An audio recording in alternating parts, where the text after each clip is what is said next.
અને આજ કઈક ભાઈઓ ધૂણે છે ને એનું કારણ શું છે?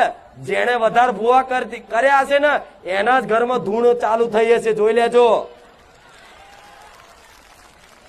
જેને બહુ ભૂવા કર્યા છે ને એના જ ઘરમાં ધૂણ ચાલુ થઈ હશે દીકરીઓ સ્ત્રીને. નકર જે નહીં માનતા એમને શું શીખોતર ને બધી નહીં નડતી? નડે જ છે, પણ ક્યારે ધૂણ આવા જોયું તમે? તમને ચમ આવે? આ વારણ કારણ એટલે વધારે દેવખી જાય છે. અસલ વ્યવહાર નહીં હાલવો, મારી ભક્તિ નહીં કરવી અને વારીને મિલ્યા ઉછરે તને બતાવું ચમનું વરાય છે. આ શું ખોટું? મારે વસ્તી ઘેર જ્યારથી જાગૃત બની ને મારી વસ્તી એટલા ભૂવા નહીં કર્યા. તારે આવી માતા જાગૃત બનીશું. મારી વસ્તીએ પૂછ એટલા ભૂવા નહીં કર્યા જેટલા તમે બધા કરીને આયા છો. સુખ પડ્યું દુઃખ પડ્યું બેઠી લીધું. આ એની માતા આટલી ડાયરેક્ટ કૂદકો મારીને આવી. ચમ?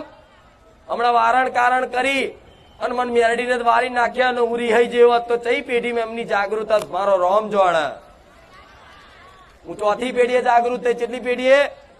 એમના દાદા પપ્પા એ મને મેરડી માતા પૂછતા અને એમની પેઢીએ હું જાગૃત થઈ. આટલી પેઢી આવી હોય મારા દીકરાઓને ખોરતી તો તમારા માતા ખોરવાની જરૂર